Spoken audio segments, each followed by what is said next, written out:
라는 주제를 가지고 한 해 동안 하나님 나라를 우선하는 삶에 대한 이야기들을 하고 있어요. 그래서 처음에는 하나님 나라가 무엇인가에 대해서 같이 나누었다면 두 번째로는 하나님 나라의 백성의 샘플이신 예수님이 영혼들을 어떻게 대하시는지를 바라보면서 목수의 이야기 시리즈를 진행했습니다. 그리고 이제는 예수님께서 하나님 나라 백성의 정체성을 선포하신 이 팔복의 말씀을 보고 있는데요.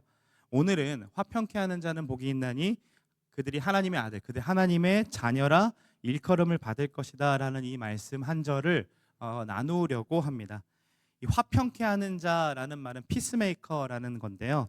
즉 화평, 평안, 평화를 만들어내는 자라고 할 수 있어요. 그럼 어떻게 화평함을 만들어낼 수 있을까요? 여러분들은 여러분들의 가족들 사이에서 화평을 만들어내는 사람입니까? 여러분들이 가는 곳마다 친구들 사이에서, 그리고 학교에서, 직장에서, 사업장에서 여러분들은 화평함을 만드는 사람입니까? 물론 교회에서야 우리가 한 말씀을 같이 듣고 함께 말씀에 대해서 공부하기 때문에 우리 안에 누려진 이 화평함을 무너뜨리는 일은 그렇게 많지 않다고 생각은 들어요. 그런데 가족들과 이웃들, 그리고 우리가 살고 있는 세상에서 이 화평케 하는 자로 살기가 되게 어렵다라는 거죠. 저만 그런지 모르겠는데 전화기에 엄마라는 단어가 아빠라는 단어가 쓰면 왜 그렇게 그 억양과 태도가 변하는지 모르겠어요. 아, 왜? 라고 혹시 받는 분들 있어요? 네. 다들 착하네요. 저는 왜부터 시작하거나 아니야 왜 바빠부터 이미 그게 탑재되어 있죠. 사실 그렇지 않은데. 미안해요 엄마. 그런데 오히려 잘 생각해 보면요, 기독교인인 게 화평함을 무너뜨리는 것처럼 느껴질 때도 있습니다. 믿지 않는 이성 친구를 만나는 청년들은요, 주일에 이렇게 예배드리러 오는 것 때문에 늘 좋은 그 관계의 화평함이 깨어지는 것을 경험해요. 그리고 친구들과의 관계에서도 여러분 금토일로 놀러 가자고 하는 친구들 많아요? 안 많아요? 엄청 많죠. 좀 놀러 가자. 너만 오면 다 온다. 이런 얘기들 많이 하잖아요. 제 친구는 주일날 결혼하고 저를 초대했어요. 가장 친한 친구인데 어떻게 안 오냐고. 그래서 제가 그랬죠. 넌 내가 목 산 걸 알면서 어떻게 주일날 잡냐. 못 간다라고 해서 못 갔는데, 그러니까 이 신앙을 갖고 있는 것 자체가, 오히려 교회를 다닌다라는 것 자체가 친구와의 관계, 그리고 직장 생활에서의 관계, 그리고 이웃과의 관계 안에서 이 계속 화평함을 무너뜨리는 것처럼 느껴질 때가 많다라는 거죠. 우리 삶에서뿐만 아니라 세상에서의 기독교 진리를 한번 생각해 보면 오히려 기독교의 진리가 누군가를 포용할 수 없고 분쟁의 원인을 제공하는 것처럼 보일 때가 있습니다. 지난주 10월 27일 우리가 온가족 예배를 드리고 있었을 때 시청역과 광화문에서는 포괄적 차별금지법을 반대하고자 수많은 교회들이 모여서 함께 연합 예배를 드렸습니다. 물론 공격적으로 반대를 외치고 퀴어 축제처럼 굉장히 선정적이고 자극적인 그림들을 내세우며 그걸 반대한 것은 아니었어요. 그러나 진리를 사수하기 위해 모인다라는 예배는 결국 우리 주변에 있는 LGBT 친구들을 또 가까이 갈 수 없게 만드는, 그들이 우리를 바라볼 때 다시 벽을 세울 수 있게 만드는 것이 되는 것은 아닌가라는 생각을 해보게 된다라는 거예요. 이처럼 우리가 사는 이 땅은요, 화평과 평안함보다는 시기, 질투, 불안, 분쟁, 미움, 다툼 이런 것들이 훨씬 많습니다. 그럼 어떻게 이런 세상 속에서 그리스도인으로 살면서 화평케 하는 자로 존재할 수 있을까요? 물론 사랑하면 됩니다라고 말하고 싶지만, 사랑해서 결혼한 부부 사이에서도 사랑을 하고 같이 살면 살수록, 전에는 내가 괜찮은 사람인 거라고 생각했거든요. 그래서 얘는 나를 만나는 게 복이다라고 생각했다고요. 그런데 같이 살고 살면 살수록 얘가 나와 함께 살아주는 게 얼마나 감사한지 모르겠어요. 제가 스스로 괜찮지 않은 사람인 거를 발견하고 발견한다는 거예요. 하나님이 주신 한 사람을 사랑하는데도요, 내 자존심, 내 이기심, 내 오름까지를 다 내려놓고 사랑하는 것이 너무 어려운 게 사실 현실입니다. 머리로는 아는데요. 내가 자존심 부리면 안 돼. 사랑하는 사람한테 어떻게 자존심을 부려라고 아는데 나를 괜히 무시하면 그것도 이기고 싶거든요. 그래서 또 미안하단 말을 안 하고 싶어져요. 그러면서 싸움이 일어나게 되는 거죠. 지난주의 얘기예요. 그러니까 사랑하는 관계 안에서도요. 이 화평을 이루기가 이렇게 힘들다라는 것은 우리 인간 스스로의 노력으로 화평을 이룬다는 것 자체가 이 불가능한 것이라는 것 결론을 내릴 수밖에 없어요. 그러니까 인간 스스로의 어떤 노력을 해도 진짜 화평은 누릴 수가 없는 거구나라는 결론이 생긴다는 거예요. 그러면 우리는 궁금한 거죠. 도대체 이렇게 인간 스스로도 누릴 수 없는, 할 수 없는 이 화평함을 왜 예수님은 화평케 하는 자가 되라고 하시는 것이고, 또 도대체 어디서부터 잘못됐길래, 우리 한 면 한 면 다 보면요, 한 명 한 명 이렇게 제대로 한번 보면요, 엄청 착하거든요. 엄청 선해요. 아까도 보세요. 우리 안 하던 짓 한번 해봅시다. 잠깐 일어나서 서로 해볼까요? 근데 다 일어나잖아요. 이렇게 착한 애들이 없어요. 그러니까 굉장히 선하고 착한데 왜 화평함이, 이렇게 착한 사람들이 모여가지고 함께 나누고 하는데도 화평함이 자꾸 무너지는 거, 관계 속에서 화평함이 무너지는 걸 경험하냐는 거죠. 사랑이신 하나님은요, 자신의 형상을 닮은 인간을 창조하시고 인간에게 모든 것을 공급하셨습니다. 그래서 인간은요, 에덴에서 하나님과 함께 교제하면서 그분을 사랑하면서 그분이 누리시는 모든 것들을 누리며, 그분이 주시는 것들을 모두 누리면서 화평함을 누리는 존재로 살았어요. 그리고 인류 첫 부부였던 여자와 남자도요, 처음 보자마자 어떻게 고백합니까? 내 뼈 중에 뼈, 살 중에 살이라는 사랑 고백을 합니다. 그만큼 서로의 다른 존재가 마치 하나가 된 것처럼 연합을 이루고 있는 사랑을 했던 사이였다라는 거예요. 또한 인간은요, 자연 만물을 이름을 짓기 시작하고요, 그리고 경작하고 다스리면서 보존하는 데 힘을 썼습니다. 또 자연은 하나님의 명령대로 땅에서 수면 위에 이렇게 올라와서, 수분이 올라와서 스스로 적시게 되고, 그리고 인간들에게 먹을 것들을 제공했죠. 그리고 인간은 그것을 누렸고요.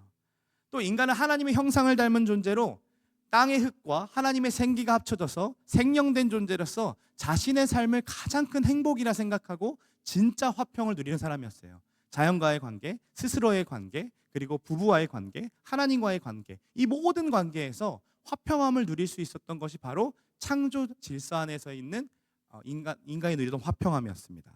그런데 이 화평이 얼마 지나지 않아 깨어지게 되죠. 어떻게 깨어집니까? 창세기 3장. 우리가 1장 넘기고 2장 넘겼는데 3장에서 뭘 먹어요? 선악과를 먹게 됩니다. 그래서 어떻게 돼요? 이제는 하나님의 소리를 듣고, 하나님이 동산에 거니시는 소리를 듣고 두려워하여 숨는 존재가 되어버렸죠.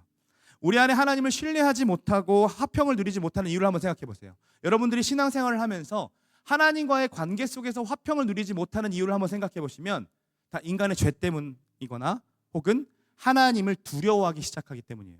그러니까 경외하는 삶이 아니라 내 스스로 하나님이 굉장히 엄한 분으로 생각하고 하나님을 굉장히 죄 지으면 크게 혼내시는 아주 엄한 분으로 생각했을 때 그 관계가 회복되지 못함을 볼 수 있어요. 그런데 하나님 어떻게 하셨죠? 죄 지은 인간, 숨어있는 인간을 네가 어디 있느냐라고 물으셨죠. 어디 있는지 몰라서가 아니라 대화하고 싶으셨던 거였고, 내가 먹지 말라 명한 그 나무의 열매를 너가 먹었니? 라고 물으셨던 것도 계속 대화하고 싶으셨어요. 그런데 그때의 인간이 어떻게 반응합니까? 하나님, 내가 먹었어요, 죄송해요 라고 하는 게 아니라 자신에게 주신 그 사랑에 고백했던 그 여자를 어떻게 고백합니까? 저 여자 때문에 내가 먹었다고 하면서 책임을 전가하고 손가락질합니다. 결국에는 인간과 인간 간의 관계도 깨어졌죠. 그래놓고는 사랑한 여자를 탓해요. 그 옆에 바로 있었거든요. 여자가 먹고 그 옆에 있는 남자에게도 주매 그도 먹은지라라고 되어 있거든요. 그러니까 자기도 먹고 싶었는데 참고 있다가 여자가 먹은 걸 보고서 지금 먹은 거였는데, 지금 여자 핑계를 대면서 손가락질하고 책임을 전가해요. 그리고 난 뒤에, 죄 짓고 난 뒤에 하나님께서 이렇게 여자에게 말씀하시는데, 같이 한번 창세기 3장 16절을 읽어보겠습니다. 함께 있습니다.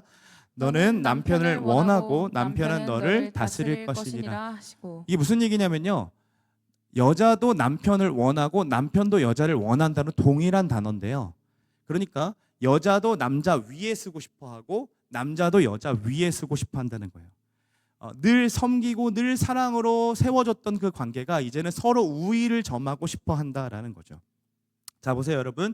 여러분 연애하면서 그리고 사람과의 관계를 한번 생각해 봤을 때 그 화평함이 왜 무너지는지를 한번 생각해 보면 서로 책임을 떠넘기거나 너가 잘못했다라고 말하는 순간 그 화평이 깨짐을 경험할 수 있을 거예요. 서로가 사랑받고 싶어서 이 사람이 나를 섬기는 것이 당연하다라고 생각하는 순간 이 사람을 내 마음대로 핸들링하고 싶은 생각들, 내 식대로 컨트롤하고 싶은 생각들이 들어가는 순간 그 사이에 화평함이 깨진다는 거죠. 그런데 궁극적인 이유가 있어요. 사랑하던 사이가 깨어지는 궁극적인 이유는요, 두 사람이 다 하나님을 바라보지 않을 때 멀어지게 됩니다. 여러분, 남자와 여자가 있습니다. 이 둘의 관계는요, 더 좁아지는 관계는요, 저 위로 이렇게 가서 모일 수밖에 없어요. 그럼 결국 누굴 바라봐야 되냐면 이 화살표가 서로를 바라봤을 때는 계속 이 간격이 좁아지지가 않습니다. 하나님을 바라봤을 때에 가까이 가면서 서로 더 좁아진다라는 거예요. 남자와 여자의 관계도 결국 하나님과의 관계가 무너지기 시작하면요, 결국 그 관계의 화평함도 깨어지는 것을 아마 여러분들의 연애에서 지금 연애하면서 그리고 부부 관계에서 경험해 보실 거라고 생각됩니다.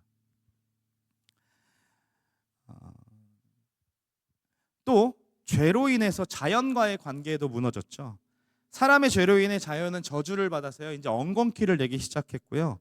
그로 인해 사람이 수고해야 먹을 것을 얻게 되었습니다. 그러니까 자연을 다스리고 경작해야 하는 그 사람의 본연의 모습들은 다 사라지고요. 자기가 살려고 자연을 착취하고 무분별하게 사용하는 것들이 굉장히 많아지기 시작하면서 결국 인간의 죄와 욕심이 가득해질수록 자연은 계속해서 피해를 얻게 되고 결국에 어떻게 되었습니까? 코로나와 자연재해와 이 여러 가지 문제들도 다 인간의 욕심 때문에 일어난 일들이었죠. 결국 인간이 고통받는, 인간의 죄 때문에 자연이 고통받고 그 고통받음으로 인해 다시 인간에게 돌아오는, 그래서 인간이 다시 고통받는 지경이 되어버렸어요. 그리고 하나님의 형상으로 만족했던, 스스로가 난 하나님의 형상으로 행복해라고 생각했던 그 존재가요, 이제는 땅의 흙과 하나님의 생기에 원래 생명된 존재였는데 하나님의 생기가 빠져나가면서 땅의 흙만 남은 존재로 되어요. 그걸 창세기 6장에 가면 육신된 존재라고 얘기합니다.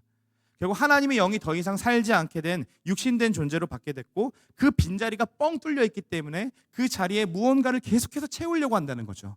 명예와 권력과 누구에게 인정받음과 내가 스스로 생각하는 그 성공의 기준들을 가지고 그것만 한번 해결하면 내가 행복할 수 있겠지, 평안할 수 있겠지, 안식할 수 있겠지라고 생각하며 그 자리를 하나님이 아닌 다른 것들로 채우려고 하는 거예요. 그게 무엇입니까? 하나님의 형상이 지금 우상의 형상으로 바뀌게 된 것이죠.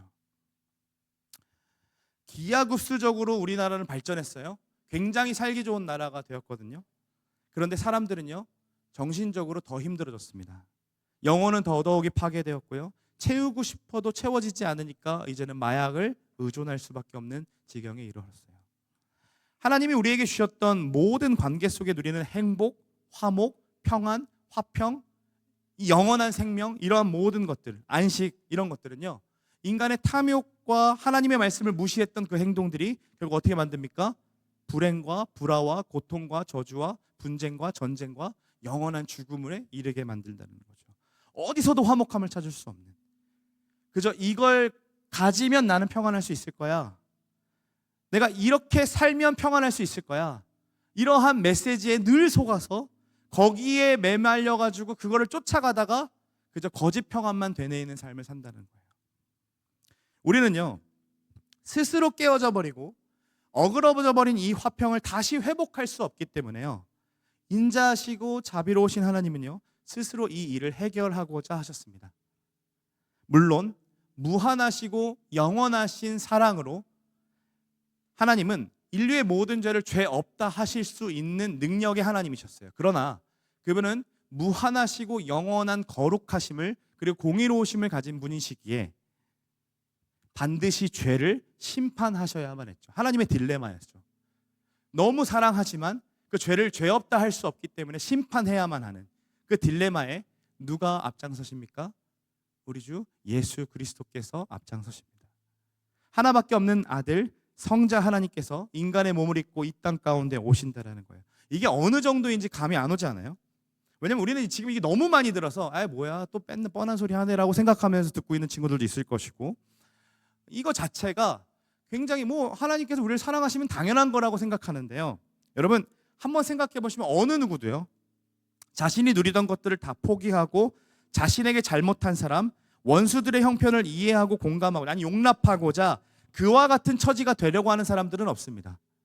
만약 우리에게 그러한 마음이 있다면 우리는 이미 화평케 하는 자가 어떠한 존재인지를 아는 사람들이에요. 그런데 우리는 내가 용서하지 못하는 사람의 마음을 이해하고 싶어 하지 않죠. 사실은 그 사람이 잘못한 게 분명하다면 더더욱이 그 사람에게 다가가고 싶어 하지 않습니다. 특히나 나에게 모질게 상처 주고 모질게 했던 사람은요, 더 이상 쳐다도 보기 쉽고 아무리 이렇게 화평케 하는 자라는 얘기를 들어도 용납하고 용서해야 된다고 해도 그가 먼저 손 내밀면 하지 나는 절대로 하지 않아 라고 생각하며 그냥 귀를 닫아버리죠. 그리고 어떻게 합니까? 그래도 화평케 해야 되는 것 같으니까 내가 조금 사랑할 수 있는 사람 정도만 사랑하는 것으로 만족해 한다는 거예요. 그리고 행여나 내 원수, 내가 너무나도 싫어했던 그 사람이 잘못된 거를 보게 되면, 그리고 뭔가 잘못한 것을 보게 되면 그렇게 칼날을 들이대죠. 저 사람 잘못됐다고, 들었냐고, 걔 진짜 그랬다고 하면서 그렇게 칼날을 드는 게 사실 우리들이라는 거예요. 근데 거기에 내가 그보다 더한 지위를 갖고 있다고 생각해 보세요. 어떤 사장도요, 아르바이트 1년 차와 똑같이 일하고 싶어 하는 사람은 없습니다. 너 지금 1년 차라고 청소하는 거야? 나도 해야지. 그렇게 하는 사람들 많지 않아요. 인턴 1년 차와 같은 업무를 보고 싶어 하는 대리도 없고 팀장도 없어요. 아니, 일을 하는 사람이 있다 하더라도 인턴 1년 차와 같은 월급을 받고 싶어 하는 사람 없습니다. 자신의 월급을 떼어서 그에게 더 주고 싶어 하는 상사 여러분 만나본 적 있어요? 없어요. 목사의 세계에서도 없어요. 그런데요, 예수님이 하신 일은요, 이보다 더한 일이에요. 예수님 어떤 분이세요? 왕이세요. 전능하신 하나님이세요. 근데 그분이 어떻게 하세요? 자신이 누리던 것들을 모두 포기하세요. 왕의 권위, 하나님만이 누릴 수 있던 모든 것들을 다 포기하시고요, 인간이 되셨다라는 거예요. 이것은요, 우리가요 바퀴벌레가 되는 것보다 더 처량한 일이에요. 이게 무슨 말이냐면요, 예수님은요 온전한 성인의 모습으로 나타나신 게 아니었죠. 어떤 모습을 하세요? 젖먹이 아기로 오셨어요. 전능하시고 무한하신 모든 것들을 할 수 있는 가능하신 예수님께서요, 아무것도 할 수 없는, 그저 배고프다고 울어 제낄 수밖에 없고 똥오줌도 못 가려서 엄마 아빠를 의존할 수밖에 없는 존재로 하나님이신 예수님께서 태어나셨다라는 거예요. 이걸 누가 당연하다라고 얘기할 수 있냐고요. 여러분 중에 바퀴벌레가 되고 싶어 하는 사람 있습니까? 바퀴벌레 속으로 들어가서 바퀴벌레 저렇게 밟히는 거 너무 불쌍해. 나 저들을 볼 수가 없어. 하나님, 두드린 기도에 와가지고 제가 바퀴벌레가 되고 싶어요.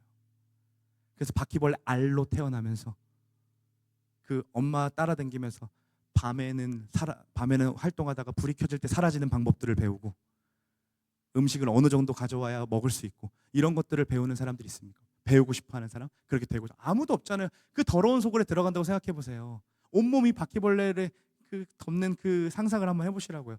어느 누가 그걸 하겠어요? 그 더러운 시궁창에 누가 들어가고 싶겠냐고요. 토 나와요. 더럽고요, 징그럽잖아요. 말도 안 되는. 근데 그 일을 하셨다라는 거예요. 그 일을 예수님이 하셨다는 거예요. 이렇게 얘기해요, 이사야는요. 같이 한번 말씀 읽어볼까요? 함께 했습니다.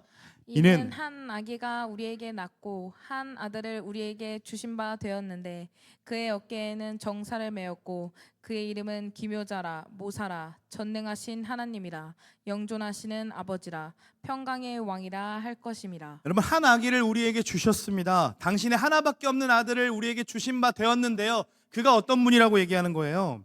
기묘자라 모사라, 원더풀 카운셀러래잖아요. 그러니까 엄청나게 높으신 분을 지금 누구로 왔다는 거? 아기로 오셨다는 거예요.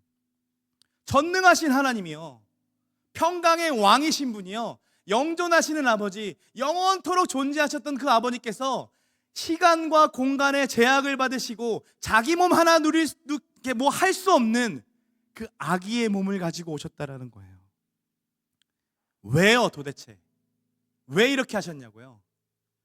화평케 하시기 위함입니다. 무너졌던 관계를 회복시키시기 위함이에요. 이 땅에 오신 예수님은요, 우리가 살아오며 느끼는 모든 감정들, 고통들, 어려움들을 전심으로 공감하고 싶으셨어요. 그래서 우리처럼 시간과 공간의 제약을 받으시고 하루하루를 살아내셨어요. 그것도 몇 년간요? 30년간요. 생각해 보세요. 여러분 25살에 새로운 직장에 들어갔다고 해보세요. 그러면은 뭐라도 해보고 싶지 않겠어요? 내가 이 직장을 진짜 한번 일으켜버리라 하고. 미생 봤어요? 미생의 장백기라는 청년 하나가 인턴으로 들어가가지고 자기가 뭔가 해보고 싶어서 막 안달이 나요. 근데 아무것도 안 시켜주거든요. 그걸 못 견뎌 한다고요. 근데 예수님이 얼마나 못 견뎌 하셨을까요? 저라면 그랬을 거예요. 빨리 하나님 빨리, 더 이상 안 하고 싶어. 나는 23살에 죽었을 것 같아. 성인 돼서라도 시작해야 된다면. 근데 30세까지 그걸 참아내시면서 뭐 하셨을까요? 목수의 일을 배우셨어요. 부모를 섬기셨고요.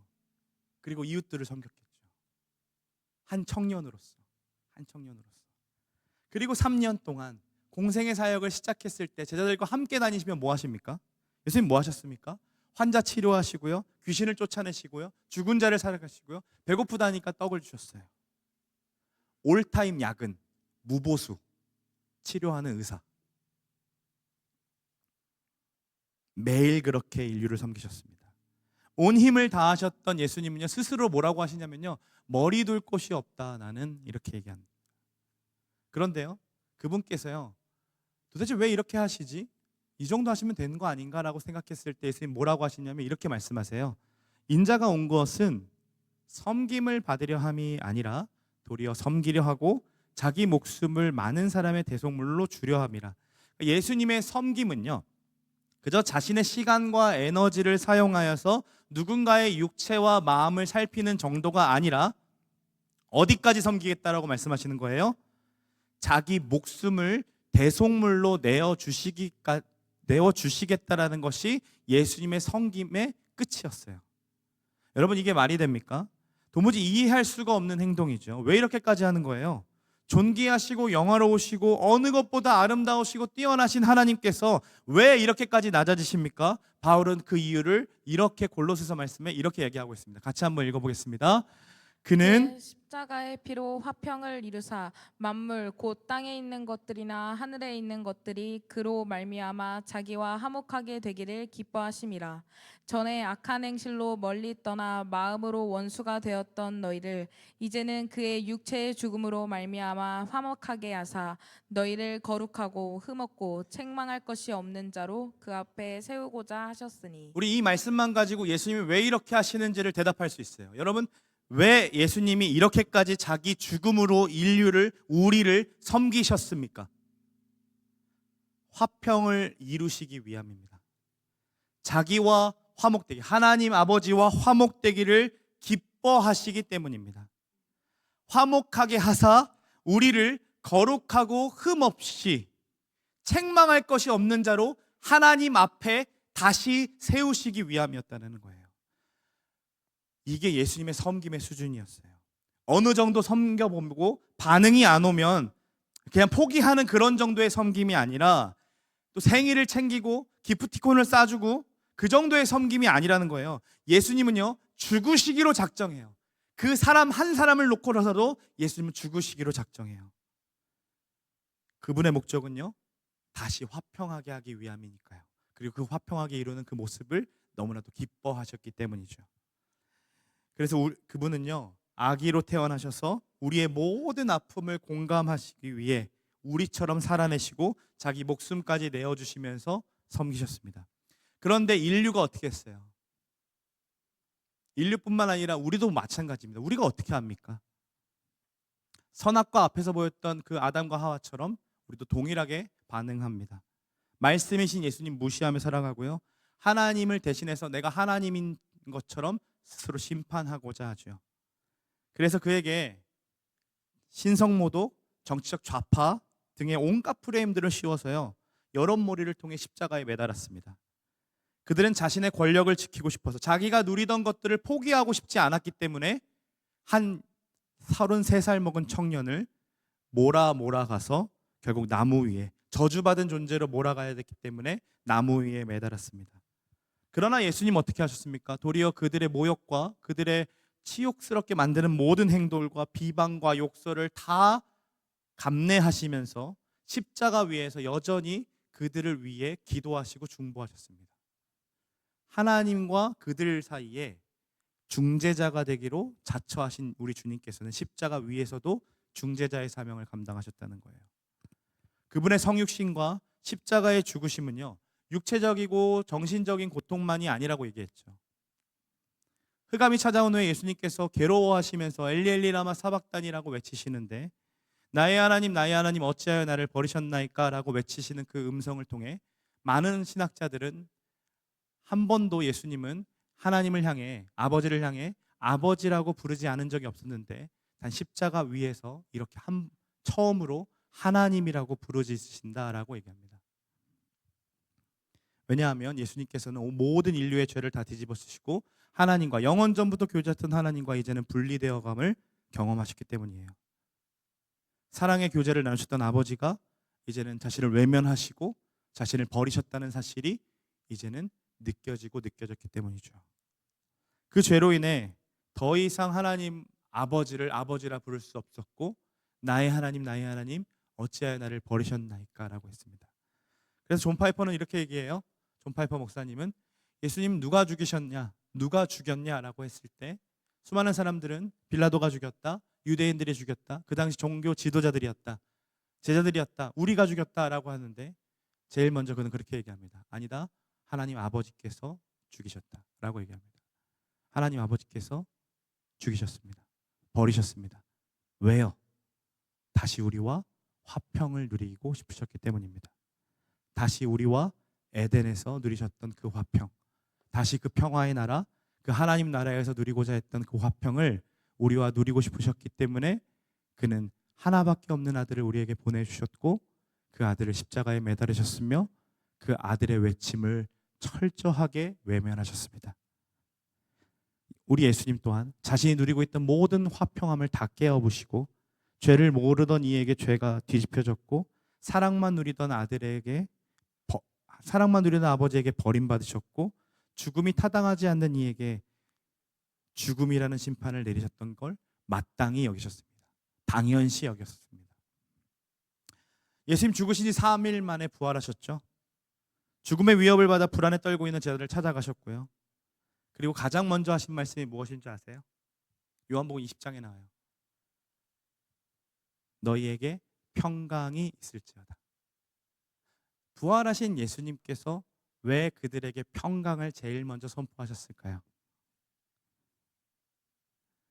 여전히 예수님의 말씀을 믿지 못하고 문을 걸어 잠고 자신의 죽음과 자신이 어떻게 될까 봐 불안해하고 있는 제자들에게 이제는 진짜 하나님과의 관계가 회복되었고 이제는 화평케 하는 자로서 살아내는 준비가 되었기 때문에 평안이 너에게 있을지어다라고 선포하시죠. 그리고 손과 옆구리를 보여주시고 난 뒤에 다시 한 번 더 말씀하십니다. 너희에게 평강이 있을지어다. 그리고 하시는 행동이 있습니다. 숨을 후 내쉬며 이르시되 성령을 받으라라고 말씀하십니다. 이게 무슨 의미인지 여러분 기억하십니까? 아까 하나님의 생기가 떠나서 육신이 되었던 그 존재에게 다시 하나님께서는 부활로 모든 죄를 다 해결하셨기 때문에 다시 숨을 내쉬며 그에게 성령을 불어 넣으시는 장면입니다. 다시 재창조하시고 다시 생년된 존재로 세워주시는 장면이시죠. 그리고 예수님이 이렇게 얘기하세요. 성령이 어떤 분이신지 요한복음 14장에 이렇게 설명하십니다. 또 다른 보혜사, 또 다른 카운셀러라고 얘기합니다. 아까 예수님 어떤 분이라고요? 원더풀 카운셀러라고요. 그런데 또 다른 보혜사, 예수님이 하시는 것을 옆에서 하시는 분으로, 근데 그분을 뭐라고 하시냐면 영원히 떠나지 않는 존재, 우리와 늘 함께 하시는 분으로 성령님을 보내주십니다. 그래서요, 하나님과의 관계는 누가 해결하셨죠? 예수님이 해결하셨기 때문에요, 이제는요 우리를 그 가정으로 보내셔요. 그리고 우리를 그 직장으로 보내시고요, 그 이웃 관계로 보내시고 그 세상으로 보내셨어요. 무너졌던 화평을 이제는 우리에게 맡기셔서 그것을 해결하기 위해 성령이 동행하십니다. 한번 잘 고민해 보세요. 성령이 무엇을 하시는지. 성령은요, 우리가 죄 짓고 싶을 때 죄를 막는 그 정도의 분이 아닙니다. 여러분들이 어려울 때 기도하면 잠시 도움을 주기 위함이 아니에요. 어저께 저희 딸이 위례 어떤 식당에 가야 되는데 주차 자리가 없으니까 한 바퀴 돌고 있어가지고 한 두세 바퀴 돌 거라고 생각했거든요. 돌고 있는데 갑자기 하나님께 기도하기 시작하는 거, 한 바퀴 도는데 하나님 주차 자리가 생기게 해주세요. 제가 쉬가 너무 마렵거든요. 그래서 내가 비웃었어요. 아유 그래 그런 이런 걸로 자꾸 하나님을 이용하면 안 되는데 나중에 보자 너 이러면서 이러고 있는데 진짜 주차 자리가 딱 온 거예요. 제가 하나님께 용서를 구했습니다. 제가 저희 딸보다 못하네요. 근데 걔는 성령을 그런 식으로 사용하거든요. 그런데 여러분, 우리 성령은요, 우리 성령 하나님은요, 사실 정말로 해결해주고 싶으신 게 무엇일까요? 단순히 주차 자리, 필요할 때 돈 몇 푼 생기는 거, 직장 안 구해져서 직장 생기게 하는 거, 그거 하시려고 구원하신 게 아니라는 거예요. 우리 내면의 깊은 문제들, 그로 인해 벌어지는 모든 분열함들, 갈등들, 성령께서 너무 해결하고 싶으신 거예요. 정말로 해결하고 싶으신 거예요. 내면의 문제로 우리도 어쩔 수 없는 불안과 강박과 우울감과 그로 인해 밤을 지새우는 우리들에게 성령이 함께 하세요. 성령이 함께 하시라고. 화평케 하시기 위해. 여러분에게 진짜 평안을 주고 싶으시고 여러분에게 진짜 안식을 주고 싶으셔서 여러분들을 떠나지 아니하시고 성령이 함께 하세요. 내 자신을 용납하지 못하고 나를 그토록 미워했던 삶을 이제는 그치고 내 있는 모습 그대로를 사랑할 수 있도록 성령께서 함께 하신다고요. 나의 모든 면을 사랑하시는 주님이 내 옆에서 꼭 붙어 계시면서 계속해서 나를 위로하시고 함께 하신다고요. 우리는 뭘로 갖다 채웁니까? 어떻게든 성공하고 싶으니까 시험 기간만 되면 예배에 빠지면서 어떻게든 빠지고 재력 채우려고 하고 돈 많이 벌면 되겠지, 권력을 가지면 되겠지, 남들로부터 인정을 받으면 되겠지, 이런 것들로 가득해서 우상의 형상으로 살아가는데 예수님이 성령께서 우리와 함께 하시는요 진짜 하나님의 형상, 진짜 하나님의 형상, 그 에덴에서 누리셨던 그 진짜 아담만이 누렸던 그 행복을 우리에게 너무 주고 싶으신 거예요. 그러니까 한시도 떠나지 않으신다니까요. 우리가 너무 함께 하고 싶으셨어요. 근데 우리가 그걸 못 느끼니까 어떻게 해요? 서로 탓하는 거예요. 내가 저 사람만 아니었으면 신앙생활 열심히 했을 텐데, 내가 저 사람만 아니었으면 내가 학교 열심히 다녔을 텐데, 저 사람 때문에 내가 직장생활이 너무 힘들다고 하면서 우리는 누군가에게 자꾸 또 책임을 전가하고 그 사람 때문이라고 얘기하면서 그 사람을 참아주고 받아주고 용납하는 거 말도 안 되는 일이라고 생각하지만 성령님께서는 우리에게 계속해서 함께 하시고 말씀하시면서 십자가 앞에 우리를 서게 하시고 겹쳐보게 하세요. 그래서 그 사람을 보는 게 아니라 그 사람 앞에 있는 십자가를 보게 하신다고요.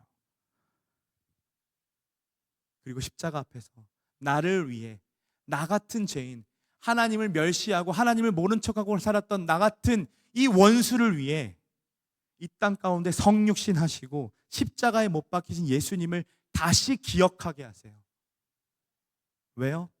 화평이 없는 세대에게, 화평이 모르는 시대 속에 화평케 하는 자로 제발 좀 있기를 바라는 마음으로 우리를 선택하셨고 우리를 믿게 하셨고 우리와 함께 하시기 때문이에요. 그런 사람을 세상이 뭐라고 하는지 아세요? 중재자라고 해요. 하나님과 인간 사이에 있는 중재자요. 하나님은 여전히 이 시대를 위해서요, 이 세대를 위해 중재자를 찾으십니다. 중재자가 없었던 시대가 없었어요. 그래서요 예레미야에게 그렇게 말씀하시죠. 왜 나라가 망해가고 있는데, 왜 악한 왕들이 이렇게 살아가고 있는데 어떻게 이것을 보면서 나를 위하여 구하는 중재자가 없니? 예레미야야, 너 한번 이렇게 빨리 가서 찾아봐봐. 정의를 구하고 공의를 행하는 자가 있는지 한번 찾아봐봐. 내가 한 명이라도 있으면 내가 멸하지 않을게 라고 애타게 찾으시는 분이 바로 중재자예요. 하나님이 그렇게 찾으세요. 여러분, 우리가 왜 행복한 자라고 얘기할 수 있습니까? 우리 왜 행복한 자입니까? 사실 세상과 비교해봤을 때 우리는 아무것도 가진 게 없고요, 주일날 이렇게 이 자리에 있는 거 굉장히 손해보는 일 맞고요, 그리고 용납하고 그리고 존중하고 세워주고 살아가는 삶 자체가 늘 을로 살아야 되잖아요. 그거 너무 싫잖아요. 그래서요 이 자리에 있는 게 미련하게 보일 때가 너무나도 많습니다. 그런데 왜 우리가 행복한 사람이라고 얘기할 수 있습니까? 십자가의 도가, 고린도전서 1장 8절에 십자가의 도가 멸망하는 자들에게 미련한 것이지만 하나님을 믿는 우리들에게 뭐라고 합니까? 하나님의 능력이기 때문이에요. 그리고 우리가 가진 행복은요, 단순히 이 땅에서의 다른 사람보다 조금 더 잘 살고 조금 더 많이 누리는 것에 있지 않고 영원하신 하나님 나라에 연결되어 있기 때문에 그 영원하신 하나님의 나라 살아가는 우리들의 삶이 당연히 행복할 수밖에 없다는 거죠. 그래서 오늘 행복한 이유를 뭐라고 합니까? 너희들이 하나님의 자녀이기 때문에 행복한 거야 라고 얘기하시는 거예요.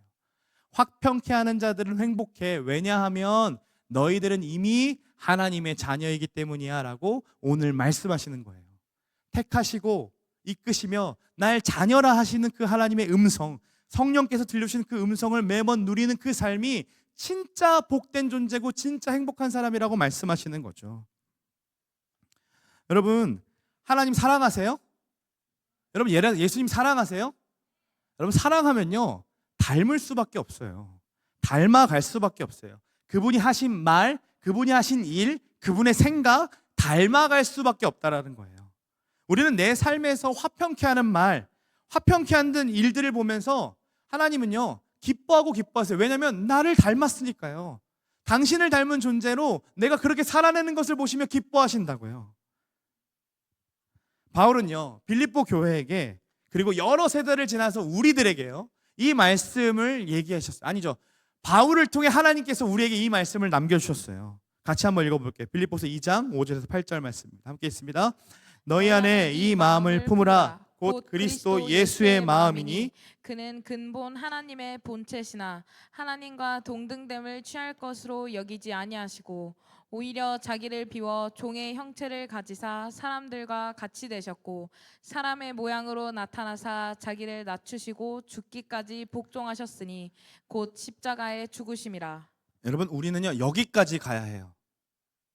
다시 얘기합니다. 여러분, 신앙생활 진짜 제대로 하고 싶으면요 여기까지 가셔야 해요. 단순히 교회에 와가지고 예배 한번 드리는 것, 마을 모임 한번 하는 것, 그리고 좀 오래 하다가 마을 리더하고 행정 리더하고 이런 무언가 직분에 젖어서 사는 신앙생활이, 그게 신앙생활이 아니라요, 우리의 신앙생활은요 직분인과 상관없이, 연수와 상관없이 저 일까지 가야 해요. 예수 그리스도의 마음을 품는 데까지 가야 해요. 왜냐하면요 그게 하나님의 본체된 마음이기 때문에 그래요. 이 한글 성경에서는요 그는 근본 하나님의 본체이십니다. 그러나 라고 하면서 접속사가 들어간 것처럼 보이지만 이 원어 성경을 보면요 그는 근본 하나님의 본체이시기 때문에 라고 얘기합니다. 성경에 그렇게 적어놓으세요. 본체이시기 때문에 하나님과 동등됨을 취하지 않으셨다라는 거예요. 하나님의 본체가 뭡니까? 하나님 어떤 분이십니까? 성경은 수많은 언어를 얘기하죠. 선하신 분, 인자하신 분, 자비로우신 분, 뭐 이런 얘기를 하죠. 그러나 다 형용사잖아요. 뭐뭐하신 분, 뭐뭐하신 분, 뭐뭐하신 분. 그런데 명사로 소개된 건 하나밖에 없어요. 뭡니까? 하나님은 사랑이십니다. 하나님의 본체가 사랑이시기 때문에 그래요. 사랑하고 싶어요? 하나님을 알아가면 돼요. 하나님을 사랑하고 싶어요? 하나님 앞에 곁에 붙어서 그분을 알아가시면 돼요. 그러면 그분의 사랑이 무엇인지를 알아요. 여러분 보세요. 하나님의 본체가 사랑이기 때문에요 동등됨을 취하지 않으셨대요. 그리고 어떻게 해요? 자기를 비워 종의 형체를 가지사 사람처럼 되셨고 이제는 어떻게? 십자가에 복종해서 죽으셨다는 거죠. 여러분, 우리가 예수님의 마음을 품는 이유는요 내가 행복하기 위해서 억지로 품는 게 아닙니다. 내가 이렇게 화평하게 사면 행복해지겠지가 아니라 내가 하나님의 자녀된 사실에 행복하기 때문에 그 넉넉한 사랑으로 누군가를 품어낼 수 있는 거예요. 말씀을 보시면, 말씀 한 번만 더 보여줄래요? 그 말씀을 보시면요 이 마음이라는 단어 자체는요 마인드로 해석해야 해요. 지정의가 다 어떻게? 하나님의 마음을 닮아가는 거죠. 우리의 생각하는 것과 우리의 감정과 우리의 의지가 하나님을 향하여 방향성이 자꾸 그쪽으로 가는 거예요. 그는 근본 하나님의 본체, 그 사랑의 본체를 닮아가는 거죠. 여러분, 우리가 화평을 이루어야 하는 사람과 화평을 이루지 못하는 이유는요 동등됨을 넘어서 아까 어떻게 한다고 했어요? 자꾸 우위에 서려고 하기 때문이라 그랬죠. 그 위에 서고 싶어서 그 사람을 컨트롤하고 싶고 내 생각이 옳다를 주장하고 싶고 이렇게 했으면 바란다고 얘기했을 때 그 화평함이 다 깨어지기 시작해요. 그래서 내 생각이 맞다, 내 생각이 옳다, 너는 틀렸다 라고 말하면서 주장하는 거죠. 종의 형체를 가지고 싶어 하지 않는다는 거예요. 분명 자신이 잘못한 게 있음에도요 미안해, 잘못했어요 말을 하지 않아요. 왜요? 그거 하는 순간 내가 밑으로 들어가는 것 같거든요. 자존심이 왜 죄냐고요? 예수님의 마음과 전혀 다른 행동이기 때문에 죄이죠. 예수님 자존심 부리지 않으셨습니다. 아예 자기를 비워내셨죠. 죽기까지 복종하셨어요. 종처럼 자기보다 낮고 천한 죄인들, 아버지를 모욕하고 아버지와 전혀 상관없이 살아가는 그 죄인들을 위해서요, 어떻게 하셨습니까? 섬기셨어요. 죽기까지 섬기셨어요. 왜 이렇게 하셨다고 합니까? 예수님의 본체가 사랑이시기 때문이에요. 사랑은 뭡니까? 종의 형체를 지니는 거예요. 사랑의 모습은 뭡니까? 종의 형체를 지니는 거예요. 여러분, 누군가가 나를 정말 사랑하는지를 보고 싶으세요? 그가 종의 형체를 지니고 있다면 그가 당신을 사랑하는 거예요. 사랑하는 여러분, 예수님은요, 그 사랑을 보이시기 바로 전에 예수님 제자를 뭐 하셨는지 기억나요? 제자를 발을 씻기십니다. 수건을 두르시고. 진짜 종들이 하는 일을 예수님이 하시죠. 그리고 뭐라고 하시냐면 이렇게 말씀하세요. 한 번 더 읽어보겠습니다. 시작. 새 계명을 너희에게 주노니 서로 사랑하라. 내가 너희를 사랑한 것 같이 너희도 서로 사랑하라. 너희가 서로 사랑하면 이로써 모든 사람이 너희가 내 제자인 줄 알리라. 여러분, 하나님을 사랑하고 이웃을 사랑한다라는 것은 출애굽기 20장에 있는 10계명부터 이미 선포하셨던 말씀이거든요.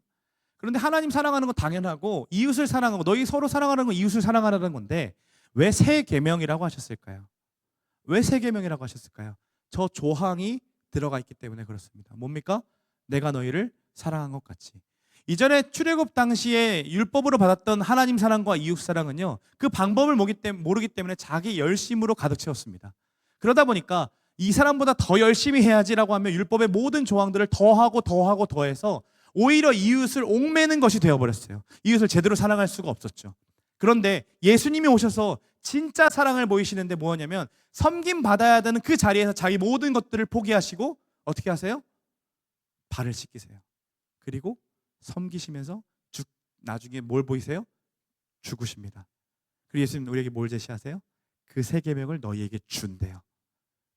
그게 뭡니까? 너희도 이렇게 사랑하래요. 아, 난 못해요. 못해서 누굴 주셨어요? 성령님이 주셨어요. 빠져나갈 구멍이 없어요. 성령님이 주셨다고요. 사랑하는 여러분, 우리는 그래서 이렇게 결론 내릴 수 있어요. 그분의 사랑을 제대로 알기만 한다면, 우리가 정말로 예수님의 사랑을 알기만 한다면요, 그분이 나를 어찌나 사랑하셨는지를 알기만 한다면요, 나 같은 자가 자녀라는 사실에 감격하게 되고 그 넉넉함으로 그 사람을 사랑할 수 있게 됩니다. 여러분이 만약에 이재용 씨가 와가지고, 이재용 삼성 회장이죠? 그 분이 와가지고 여러분들을 내 양자로 삼겠다라고 해본다고 생각해요. 여기 앞에서 기다렸다가 갑자기 이렇게 보다가 그 중에 제일 잘생긴 사람이 누굴까 하다가 당신을 양자로 삼고 싶습니다 라고 하면 데리고 간다고 생각해 보자고요. 내일부터 여러분 뭐 할래요? 무한 카드를 줬어요. 사고 싶은 거 다 사라고요. 여러분, 지금 밖에 나가면서 마을 모임 하는데 커피는 누가 사고 이런 고민하겠어요? 그 카드가 주어진다면 아무도 고민 안 할걸요? 당장 다음 주에 여러분들한테 옷 한 벌씩 해주지 않겠어요? 아들빨로 여러분 결혼할 때 항상 나한테 전화해가지고 목사님 저 결혼해 그러면 삼성 제품으로 다 깔아주지 않겠어요? 나한테 그 카드만 있다면. 나는 우리 아버지가 하나님이기 때문에 기도하는 거예요. 원하는 걸 받게 해달라고.